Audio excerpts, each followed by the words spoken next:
এই যে মাহফিল, এই মজলিস, এটা কিসের মজলিস?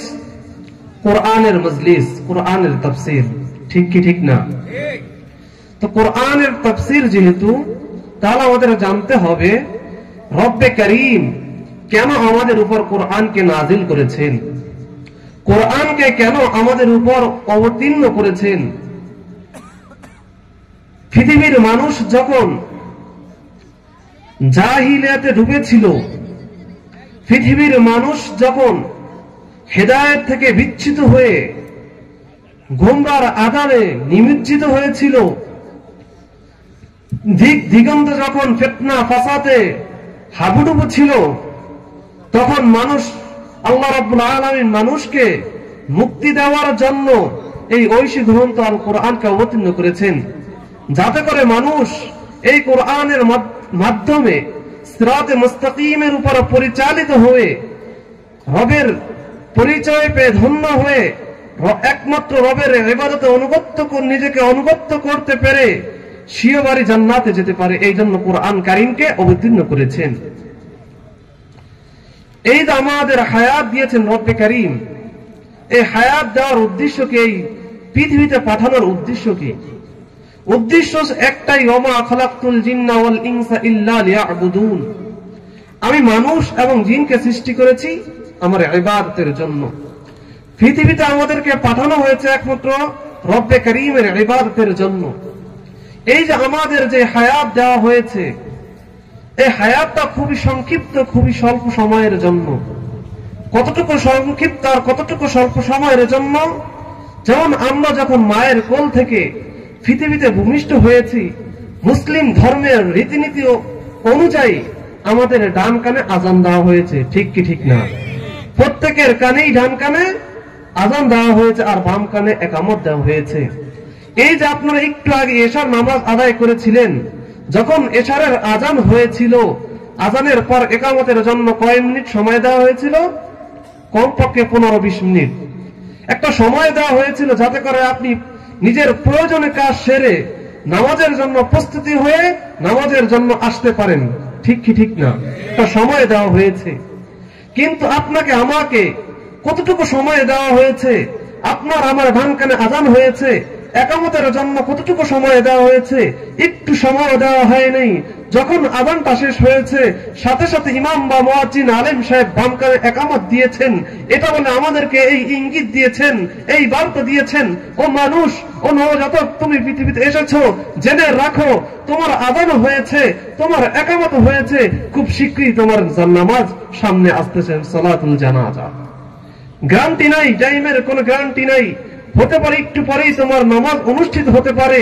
এই পৃথিবীকে বিদায় জানিয়ে তুমি চিরতরে পরকালের জন্য চলে পাড়ি দিতে পারো। তোমার সময় খুবই সংক্ষিপ্ত। এটাই তো আমাদের করা হয়েছে সবার সাথে, নাকি? খুব সংক্ষিপ্ত সময় দিয়ে আল্লাহ আমাদেরকে প্রেরণ করেছেন। কার জন্য 60 বছর হায়াত দেওয়া হয়েছে, কার জন্য 70 বছর হায়াত দেওয়া হয়েছে, কারো 100 বছর হায়াত দেওয়া হয়েছে। যখন আমাদের সেই সংক্ষিপ্ত হায়াতটা শেষ হয়ে যাবে, নির্দিষ্ট সময় এসে যাবে, ইজা জা আজালুহুম লা ইস্তাখিরুনা সাআতান ওয়া লা ইস্তাকদিমুন, যখন আমাদের নির্দিষ্ট সময় এসে যাবে, তখন আমাদেরকে এই পৃথিবীতে থাকার জন্য এক মুহূর্ত আমাদেরকে টাইম দেওয়া হবে না, আবার এক মুহূর্ত আমাদেরকে বিলম্বিত করা হবে না। আমাদের যখন নির্ধারিত সময় এসে যাবে, মালাকুল মউত হাজির হয়ে আমার দেহ পাখি, আমার প্রাণ পাখিটাকে নিয়ে যাবে। কথা ঠিক কি ঠিক না? এক মুহূর্ত টাইম দেওয়া হবে? কাউকে দেওয়া হবে না। চাই সে যত বড় ওলি আল্লাহ হোক না কেন, চাই সে যত বড় নবী রাসূল হোক না কেন, চাই সে যত বড় পাপাচারী ব্যক্তি হোক না কেন, কার জন্য 1 মিনিট টাইমও দেওয়া হবে না। মৃত্যু সবার জন্য নির্ধারিত, সবার জন্য নির্ধারিত। হযরতে মূসা আলাইহিস সালাম, কোরআন কারীমে যত পয়গম্বরদের নাম এসেছে, যত নবীদের ঘটনা উল্লেখ হয়েছে, সবচেয়ে বেশি যেই নবীর ঘটনা উল্লেখ হয়েছে, যেই নবীর ইতিহাস সবচেয়ে বেশি এসেছে, যেই নবীর কথা সবচেয়ে বেশি এসেছে, সেই নবীর নাম হলো হযরতে মূসা আলাইহিস সালাম। মূসা কালিমাতুল্লাহ, যার উপাধি কালিমাতুল্লাহ। সেই মূসা আলাইহিস সালামের যখন মৃত্যুর সময় এসেছে, আজরাইল তার জান নেওয়ার জন্য তার সামনে হাজির হলো, তখন মূসা আলাইহিস সালাম আপত্তি জানালেন যে আমার এখনো যাওয়ার সময় হয়নি, প্লিজ তুমি এখন আমাকে নিও না, আমার পরে পরে যাওয়ার জন্য যে প্রস্তুতি প্রয়োজন আমি সেটা এখনো গ্রহণ করতে পারি নাই, আমাকে আর কিছু সময় দাও যেন আমি আমার পরকালের জন্য প্রস্তুতি গ্রহণ করতে পারি। মৃত্যুর জন্য নারাজ ছিলেন হযরতে কে? মূসা আলাইহিস সালাম। এই খবর নিয়ে আজরাইল চলে গেল রব্বে কারীমের দরবারে, বলল হে রব্বে কারীম, আপনার ওই বন্ধ তো আসতে চায় না, আপনার ডাকে এখনো সারা দিতে সে প্রস্তুত নয়, সে আরো কিছুকাল হায়াত থাকতে চায়, সে আরো কিছুকাল দুনিয়াতে থাকতে চায়, সে আসার জন্য এখনো প্রস্তুতি নয়। তখন আল্লাহ বললেন, যাও তাকে বলে দাও তার হাত একটা ভেড়ার উপর রাখতে, তার হাতে যত পশম স্পর্শ করবে প্রতিটা পশমের বিনিময়ে একদিন তার এক একটি করে বছর তার হায়াত বৃদ্ধি করে দেওয়া হবে, এরপর তার একদিন মৃত্যু হবে। এই খবর নিয়ে যখন মালাকুল মউত আজরাইল চলে আসলো হযরতে মূসার কাছে, জানিয়ে দিল এই খবরকে, তখন মূসা জানতে পারলেন হয়তো আজ আমি মরার জন্য প্রস্তুত নয়, আমাকে হায়াত বৃদ্ধি করে দেওয়া হবে, তারপরে তো আমার একদিন মরতে হবে। মরতে হবে কি হবে না? কুল্লু নাফসিন যায়িকাতুল মাউত, প্রতিটি বস্তুকে একদিন মৃত্যুর স্বাদ গ্রহণ করতেই হবে। তখন হযরতে মূসা বললেন, পৃথিবীতে থেকে আর লাভ কি, আমার জান এখনই নিয়ে যাও, এখনই নিয়ে যাও। কাউকে সময় দেওয়া হয়নি, মূসার জন্য যে সময় বরাদ্দ করা হয়েছে সেই সময়ের পরও মৃত্যুকে নির্ধারিত করা হয়েছে, মৃত্যুকে নির্ধারিত করা হয়েছে যে তোমার মৃত্যু হবে, কাউকে সময় দেওয়া হয়নি। আপনারা জানেন সাদ্দাত, কিছু নাম আছে মার্কা মারানো, ফিরআউন ছিলেন, নমরুদ আল্লাহর সাথে পাঙ্গা নিয়েছিল, আল্লাহকে কি করবে? হত্যা করবে, আল্লাহকে হটিয়ে দিয়ে সে তার রাজত্বকে প্রতিষ্ঠা করবে। এই জন্য সে তার সমস্ত সৈন্যবর্ণ নিয়ে, সমস্ত জনশক্তি নিয়ে সে আল্লাহর বিরুদ্ধে লড়াই করেছিল। আল্লাহ কি করেছে? তার জন্য যুদ্ধের জন্য কোন বড় বাহিনী প্রেরণ করে নাই, কোন সেনাবাহিনী প্রেরণ করে নাই, হাজার হাজার ফেরেশতা প্রেরণ করে নাই, কাউকে কিছু করে নাই, শুধুমাত্র একটি মশা, তাও আবার ল্যাংড়া, পূর্ণ সুস্থ না, তার মাধ্যমে কাবু করেছে। যেই আল্লাহর সাথে চ্যালেঞ্জ নিয়েছে, মোকাবেলা করার জন্য প্রস্তুত হয়েছে, তাকে আল্লাহ কি করেছেন? শেষ করে দিয়েছেন। ফিরআউন আল্লাহর সাথে পাঙ্গা নিয়েছে, মূসাকে হত্যা করে সে তার নিজের রাজত্ব প্রতিষ্ঠা করতে চেয়েছিল, সেই ফিরআউনকে আল্লাহ নীল দরিয়াতে চুবিয়েছে। ইতিহাস সত্য কি সত্য না? তারই মতো একজন ছিল সাদ্দাত, সেও আল্লাহর সাথে চ্যালেঞ্জ নিয়েছিল যে ওগো আল্লাহ, তুমি তো মানুষের জন্য জান্নাত প্রস্তুত করেছো, তুমি তো মানুষের জন্য স্বর্গ প্রস্তুত করে রেখেছো, এই আমি সাদ্দাত তোমার স্বর্গে যাব না, আমি আমার অর্থে উপার্জিত, আমি আমার যে অর্থ আছে তা দিয়ে আমার নিজের জন্য নিজে জান্নাত তৈরি করব, তোমার জান্নাতে আমি যেতে প্রস্তুত নই। সাদ্দাত তার কথা মতো তার শক্তি দিয়ে, তার অর্থ দিয়ে জান্নাত তৈরি করলো। যেদিন জান্নাত উদ্বোধন করবে, জান্নাতে ঢোকার জন্য সে অগ্রসর হচ্ছে, এতটুকু অগ্রসর হলো যে তার আর এক কদম পা দিলেই সে তার তৈরিকৃত জান্নাতে ঢুকতে পারবে। এমন সময় হাজির হলো কে? মালাকুল মউত। তখন সাদ্দাত আকিত করলো, আমাকে একটু সুযোগ দাও, আমি আমার তৈরিকৃত জান্নাতকে একটু বারের জন্য দেখতে চাই, একটু স্বাদ আস্বাদ করতে চাই, কেমন আমার জান্নাত। কিন্তু মালাকুল মউত একটা কথাই বলল, ইজা জা আজালুহুম লা ইস্তাখিরুনা সাআতান ওয়া লা ইস্তাকদিমুন, ইজা জা আজালুহুম লা ইস্তাখিরুনা সাআতান ওয়া লা ইস্তাকদিমুন। যখন তোমার আজালুম মুসাম্মা এসে গেছে, তোমার নির্দিষ্ট সময় এসে গেছে, তোমাকে আর একটি মুহূর্তের অবকাশ দেওয়া হবে না, তাকেও অবকাশ দেওয়া হয়নি। ঠিক তেমনি ভাবে আপনার আমার যখন অন্তিম সময় চলে আসবে, বরাদ্দকৃত হায়াত শেষ হয়ে যাবে, মালাকুল মউত আপনাকে আমাকে তেমনি ভাবে কোথায় নিয়ে যাবে? পরপারে নিয়ে যাবে। সংক্ষিপ্ত জীবন দিয়ে আল্লাহ আমাদেরকে প্রেরণ করেছেন। যখন আপনাকে আমার মৃত্যু হয়ে যাবে, তখন আমাদেরকে রাখা হবে কোথায়? আমাদের চিরস্থায়ী বাসস্থান কবরে। আপনি পৃথিবীর যত উঁচু বিল্ডিং এর মালিক হোক না কেন, যত দামি বিল্ডিং এর মালিক হোক না কেন, আপনার বাসস্থান যতই উন্নত প্রযুক্তির হন না কেন, একদিন না একদিন আপনাকে 3.5 হাত মাটির নিচে যেতেই হবে। আপনি যেই হন না কেন, রাজাদের রাজা হন না কেন, ফকিরের ফকির হন না কেন, যেই অবস্থায় আপনার হোক না কেন, আপনাকে একদিন আপনার বাড়ি 3.5 হাত মাত্র মাটির নিচে যেতে হবে। হবে কি হবে না? যখন আপনাকে আমাকে 3.5 হাত মাটির নিচে রেখে দেওয়া হবে, তখন দুজন ফেরেশতা এসে আমাদেরকে কি করবে? প্রশ্ন করবে, রব আমাদেরকে কেন পাঠিয়েছেন? এই পৃথিবীতে একটা পরীক্ষা নেওয়ার জন্য। দুনিয়ার সিস্টেম হলো কোন পরীক্ষার পূর্বে প্রশ্ন উত্তর ফাঁস করে না। আপনি যেই কলেজেই পড়েন না কেন, যেই বিদ্যালয়ে পড়েন না কেন, যেই মাদ্রাসায় পড়েন না কেন, তার একটা রুলস আছে যে পরীক্ষার আগে প্রশ্নপত্র ফাঁস করে না। কিন্তু রব্বে কারীম আপনার আমার পরীক্ষা নেওয়ার পূর্বে প্রশ্নপত্র ফাঁস করে দিয়েছেন, যাতে করে আমরা প্রস্তুতি হতে পারি, সেই পরীক্ষায় উত্তীর্ণ হতে পারি। যখন আমরা মারা যাব, আমাদেরকে কবরে শাহিদ করা হবে, তখন ফেরেশতা এসে আমাদেরকে সেই প্রশ্ন করা শুরু করবে, আমাদের পরীক্ষা নেওয়া শুরু করবে। প্রথম প্রশ্নটি যে আমাদের প্রতি ছুড়বে, আমাদেরকে করবে, সেটা হবে মার রব্বুকা, তোমার রবকে। তোমার রবকে, তোমাকে যে রব দুনিয়াতে পাঠিয়েছে, তোমাকে যে হায়াত দিয়েছে, তোমার জন্য রিজিক বরাদ্দ করেছে, তোমার জন্য এত কিছু করেছে, বলো সেই রবকে। তুমি কি সেই রবকে চিনো? জানো সেই রবটাকে? যদি জেনে থাকতে পারো তাহলে বলো মার রবকে, তোমার রব কি? হায় সেদিন যদি আমরা আমাদের রবকে না চিনতে পারি, আমরা যদি আমাদের রবকে না জানতে পারি, তখন আমাদের মুখ থেকে একটাই শব্দ উচ্চারিত হবে, লা আদরি, লা আদরি, আমি জানি না, আমি জানি না, আমি জানি না, জানি না। যদি আমরা রবকে না চিনতে পারি, তখন সেই প্রশ্নের উত্তর আমার আপনার সবারই একটাই বের হবে, লা আদরি। যদি সেই প্রশ্ন আমাদের উত্তীর্ণ হতে হয়, তাহলে আমাদের চিনতে হবে রবকে। ঠিক কি ঠিক না?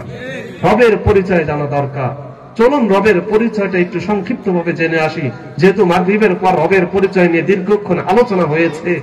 তো রবের পরিচয় দিতে গিয়ে রব্বে কারীম সর্বশ্রেষ্ঠ আয়াত, কুরআনে যত আয়াত নাযিল হয়েছে, আয়াতের সরদার আয়াতুল কুরসিতে আল্লাহ নিজের রব, নিজের পরিচয় বর্ণনা করেছেন, নিজের মহত্ব বর্ণনা করেছেন, নিজের পরিচয় তুলে ধরেছেন স্পষ্টভাবে।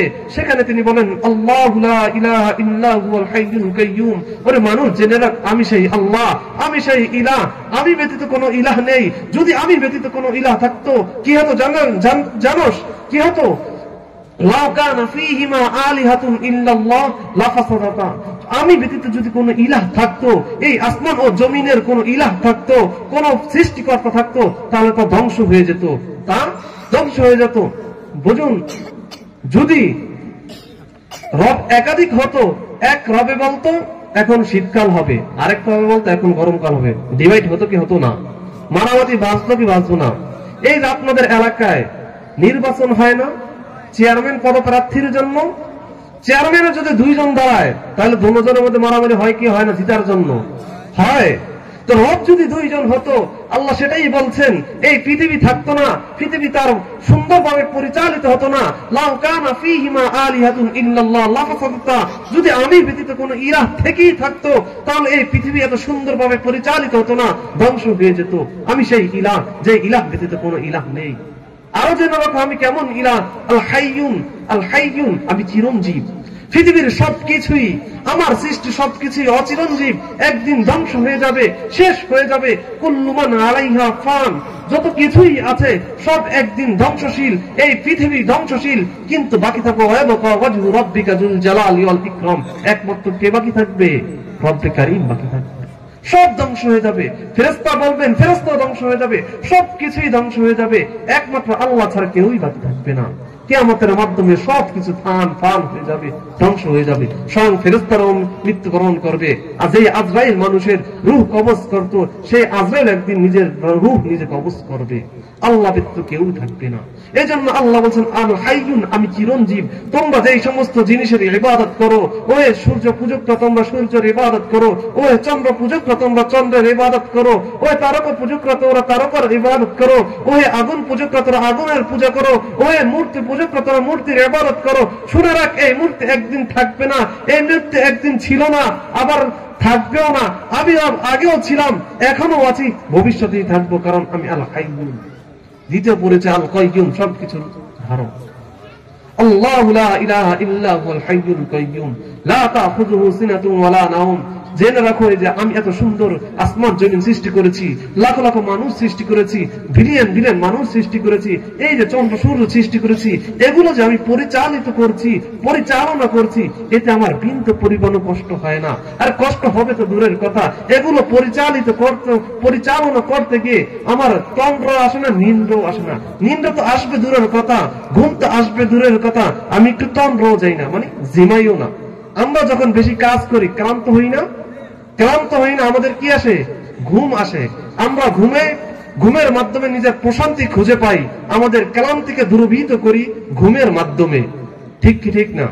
আল্লাহ বলেন আমি যে এগুলো পরিচালিত করছি এতে আমার কি হয় না, কোনো কষ্ট হয় না। এগুলো পরিচালিত করতে আমার কোনো ঘুমের প্রয়োজন হয় না। ঘুমতে দূরের কথা, একটু তন্দ্রার প্রয়োজন আমার হয় না। আমি সেই ইলাহ, আমি সেই ইলাহ। তারপরে আল্লাহ কি বললেন? লা তাখুযুহু সিনাতুন ওয়ালা নাওম লাহু মা ফিস সামাওয়াতি ওয়া মা ফিল আরদ। তুমি দাবি করছো এটা তোমার, তুমি দাবি করছো এটা তোমার। জেনে রাখো এই আসমান এবং জমিন, এই উভয়ের মাঝে যত সৃষ্টি দেখতে পাচ্ছ সবকিছু আমার, সবকিছু আমার, কোনো কিছু তোমাদের নয়। সবকিছু কার? আমার। কে সৃষ্টি করেছে? সবকিছু রব্বে কারীম সৃষ্টি করেছে। দ্ব্যর্থহীন ভাষায় ঘোষণা দিয়ে দিয়েছেন যা আছে, যত কিছু আছে সব আমার, সব আমার। লাহু মা ফিস সামাওয়াতি ওয়া মা ফিল আরদ। তারপরে রব বলেন মান যাল্লাযী ইয়াশফাউ ইনদাহু ইল্লা বিইজনি। আল্লাহ গৌরব নিয়ে এই কথাটা বলেন যে কে আছে এমন, কে আছে এমন যে আমার সামনে সুপারিশ করবে আমার অনুমতি ব্যতীত? কে আছে এমন? কিয়ামতের ময়দান যখন হবে, কিয়ামতের ময়দান থাকবে বিভীষিকাময় ময়দান। জমিনটা হবে তোমার, সূর্য থাকবে এক হাত মাথার উপর। যখন এই আল্লাহু আকবার, আহলান সাহলান,